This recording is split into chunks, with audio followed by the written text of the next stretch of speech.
Assalamualaikum warahmatullahi wabarakatuh. Selamat siang, salam sejahtera buat kita semua. Salam ketemu kembali dengan saya Bakti Gunawan.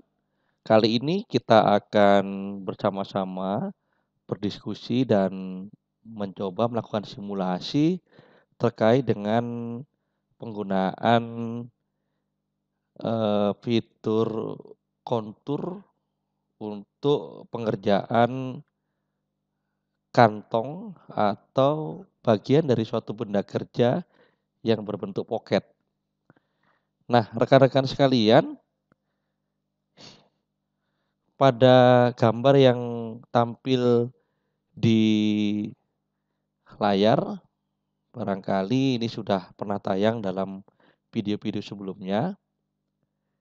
Dalam hal pengerjaan lubang dengan diameter 20 sampai dengan tembus ke bawah, pada tayangan video sebelumnya itu dikerjakan dengan metode pocket. Nah, kali ini saya akan memberikan contoh simulasi dengan menggunakan fitur yang lain dan harapannya nanti kita semua di sini bisa menyimpulkan kira-kira apa kelebihan dan kekurangan dari metode yang kita gunakan. Nah, rekan-rekan sekalian, untuk itu saya telah menyiapkan gambar kerja di Mastercam seperti ini. Nah, untuk pengerjaannya kita mulai dengan pemilihan toolpad. Kita ambil toolpadnya, kita pilih saja kontur, kemudian kita pilih chaining-nya yaitu bagian lingkaran yang ini ya. Ya, lingkaran yang ini. Nah, kita perhatikan arahnya rekan-rekan sekalian. Karena ini pemekaran bagian dalam ya, kita berupaya supaya pemakanannya tetap climbing ya, berarti sudah sesuai arahnya ya. Kalau kita simulasikan kan begini gerakan toolnya, nah akan terjadi pemakaran climbing. Kemudian saya okekan. Kemudian pastikan pilihannya adalah kontur. Toolnya, nah diameter lubang yang hendak kita buat adalah diameter 20. Jadi kita harus menggunakan tool dengan diameter yang lebih kecil dari diameter 20, namun jangan terlalu kecil. Mungkin di sini saya pakai saja yang diameter 15 ya. Saya pakai diameter 15. Ini misalnya saya katakan sebagai tool nomor 3. Nah, di sini putaran dan feeding. Berapa sih putaran dan feeding yang ideal yang bisa kita gunakan ya. Kita lihat dari tabel yang kemarin ya. Nah, untuk diameter 15, putaran spindle-nya adalah 530 untuk bahan karbon steel. Kemudian feeding-nya adalah 129,54. Saya gunakan yang pendekatan saja. Putaran spindle-nya 530 dan feeding-nya 125. Jadi saya ganti dengan 530 untuk RPM-nya. Kemudian feed rate-nya saya pilih 125. Kemudian apalagi yang perlu kita atur? Coba di cut parameternya. Nah, cut parameternya, compensation tipenya tentunya kita gunakan komputer tetap. Nah, di sini yang perlu karena kita mengerjakan bagian kantong namun tidak menggunakan program pocket melainkan menggunakan kontur. Jadi pengaturannya di bagian ini, kontur tipenya kita jangan pilih yang 2D tetapi kita pilih yang ramping. Nah, di sini ramping itu maksudnya adalah pemakanan yang di mana tool itu akan turun terus-menerus seiring dengan waktu, seiring dengan pergerakannya. Dan pergerakan rampingnya itu ada beberapa pilihan. Yang pertama adalah angle, artinya menyudut. Kalau kita pilih angle-nya 1, artinya apa?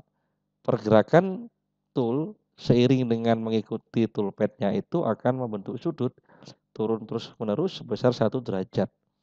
Kalau kita pilih depth, berarti dalam satu pergerakan keliling penuh, maka tool akan turun sebesar depth yang akan kita settingkan di kolom ini. Kalau seperti ini artinya kalau tadi bentuknya lingkaran diameter 20 kan keliling tool bergeraknya, maka ketika satu putaran maka kedalamannya adalah 5 mm.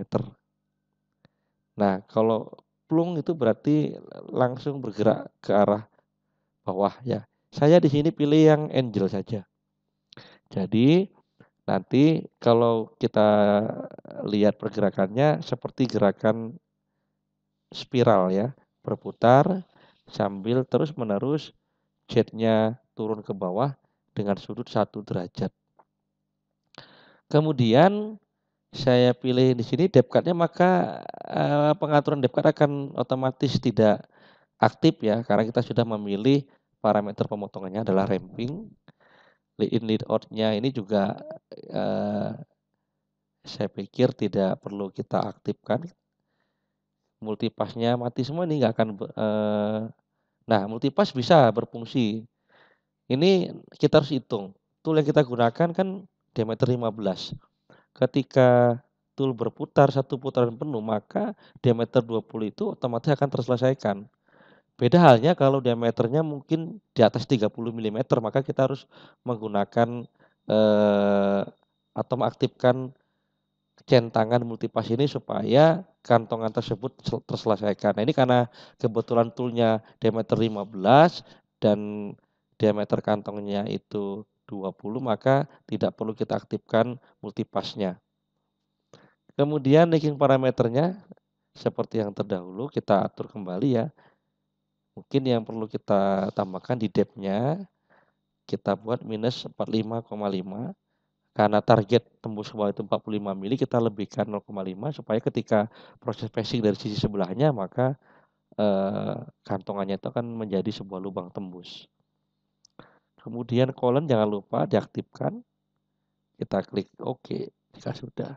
Nah, maka kita akan melihat beginilah proses ramping itu. Nah, kawan-kawan bisa melihat pergerakannya adalah berupa spiral ya.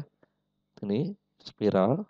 Terus nah ini satu putaran akan turun kelihatan 1 derajat ya pergeserannya terus menerus. Dan ini menurut saya akan lebih lebih efektif ya penggunaannya daripada kantong, karena beban itu akan merata dan pemakaran akan terasa lebih ringan. Namun catatannya yang perlu kita sampaikan, yang harus dipertimbangkan adalah tool yang kita gunakan harus tool yang mampu untuk mengerjakan proses pembuatan pemakanan dari dalam benda kerja. Jadi yang tool di mana di ujungnya itu yang memang ada mata potongnya, jangan pula tool yang ujungnya berupa berlubang, itu tidak akan bisa kita gunakan. Kalau tool yang kita gunakan nanti yang berlubang, maka harus ada proses pendahulunya, yaitu dengan pengeboran, baru dilakukan dengan end mill cutter yang tidak bisa langsung digunakan untuk proses pengerjaan dari tengah, itu bisa. Tapi kalau kita menggunakan tool yang yang dapat langsung bekerja dari tengah, maka menu atau fitur ini bisa langsung kita gunakan. Yang kedua, kita harus pikirkan panjangnya sisi potong dari tool yang kita gunakan. Nah, kami menyarankan panjang sisi potong itu ya sebaiknya lebih besar dari panjang atau kedalaman lubang yang kita kerjakan, supaya tidak terjadi gesekan antara sengnya atau pemegang toolnya itu, atau bagian tool yang tidak ada mata potongnya dengan sisi benda kerja yang akan dikerjakan. Nah, ini kalau sudah seperti ini, coba kita simulasikan dalam 2 dimensi atau backplot. Kita klik seperti ini. Nah, ini saya playkan di sini. Nah, ini pergerakannya. Nah, kelihatan prosesnya. Nah, jadi gerakannya seperti gerakan spiral terus menerus. Kalau dilihat dari atas, seperti itu gerakannya. Kalau dari isometri, seperti ini, kelihatan gerakannya berupa gerakan spiral. Saya percepat. Nah, iya, ya, baik. Saya pikir cukup ya. Nanti kalau kita pandang secara 3 dimensi juga hasilnya tidak akan jauh berbeda dari yang kita simulasikan sekarang.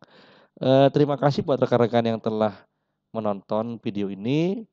Semoga apa yang kita simulasikan hari ini bermanfaat untuk kita semua. Sekian dari saya dan terima kasih. Saya akhiri.